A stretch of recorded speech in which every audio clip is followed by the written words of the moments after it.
Hello, everyone. My name is Anthony, and today I will be sharing my research project titled No Impression is as Important as the First, a study of women and men's differential nonverbal assessments.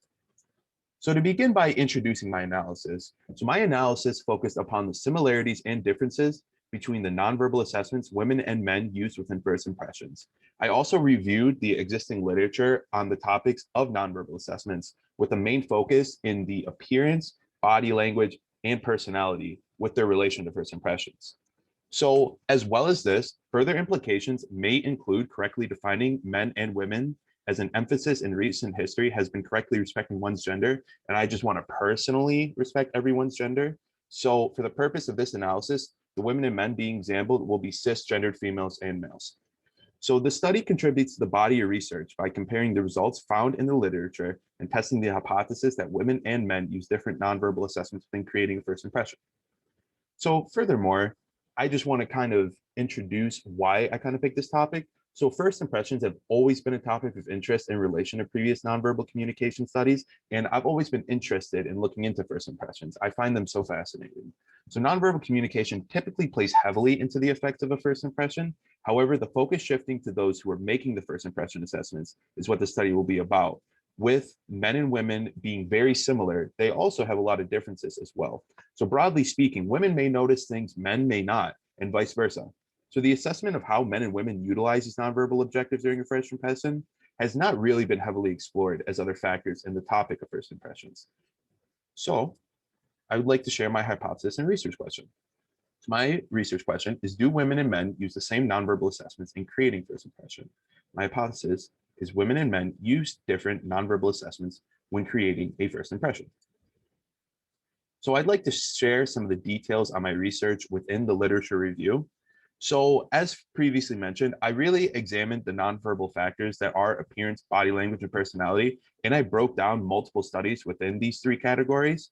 One study in particular I'd like to focus on is one in which the importance of body language was examined by these researchers shown within their study on nonverbal consistencies within first impressions. So within this study, the study showed how men and women both will believe that their first impression of someone is deceitful if their verbal behavior does not align with their nonverbal behavior. The study took participants and told them to misalign their verbal behavior with their nonverbal behavior. An example would be smiling after saying something rude, being insulting, or lying in a non-sarcastic tone, or frowning and looking annoyed after complimenting someone.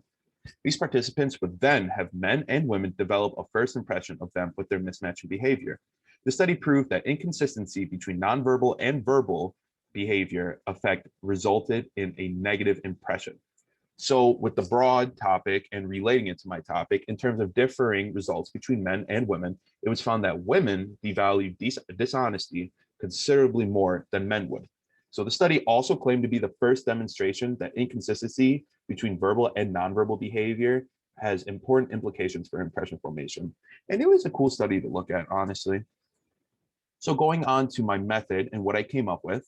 So the method proposed for my analysis was a survey design in which an even sample of 25 men and 25 women will be used. The sample size will be comprised of differing age ranges, ranging from ages 18 to 45. They could be recruited through an online procedure. Emails could be sent out to university students or like widely distributed organizations or like Apple or something like that. So once the emails would be sent out, recipients would answer the survey for an incentive of some sort.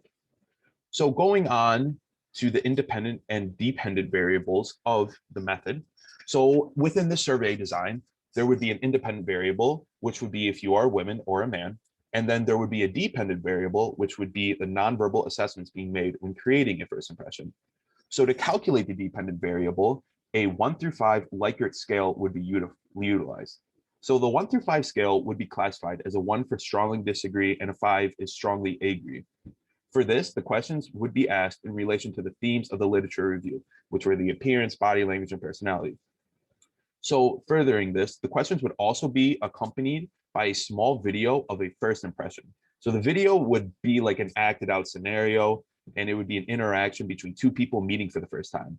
The two people within the video would be labeled person A and person B. The interaction will not have any outlying alerts that one may suspect. These alerts may include uncanny behavior, very out of the ordinary appearance and clothes, and a very awkward, alarming behavior. Instead, the interaction will be as controlled and normal as possible.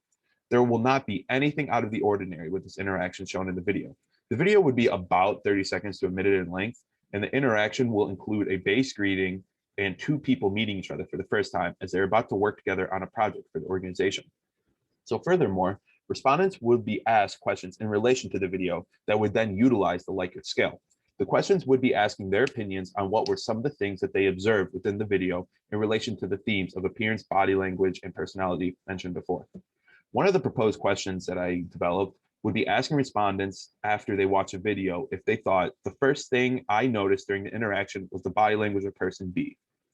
So then the respondents, they'd be asked that question and they would respond whether they strongly disagree, remain neutral, agree, or strongly agree.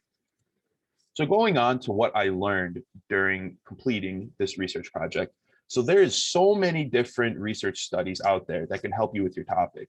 While I was completing my literature analysis, there were so many different things that kind of related to nonverbal assessments and first impressions that I did not think that I would be able to relate to men and women's assessments. So for example, there was a study on like the smiling emoticon people use in like Facebook posts, for example. And there was another one, it focused on startup businesses. It focused on relationships with doctors and medical people and meeting them for the first time, and just so many different things. So it was really cool to see so many different factors come in and just be very useful. So what was easy was the method section. So I really actually enjoyed doing the method section. It was pretty cool to come up with a way in which everything you culminated, it could be actually tested. And it was fun to think of a scenario where a video could be used and then a survey could be accompanied with it. And what was difficult was the literature review.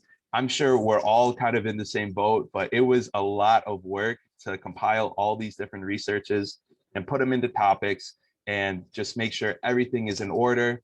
But it was very rewarding in the end that I was able to complete something I was pretty proud of. So thank you for watching.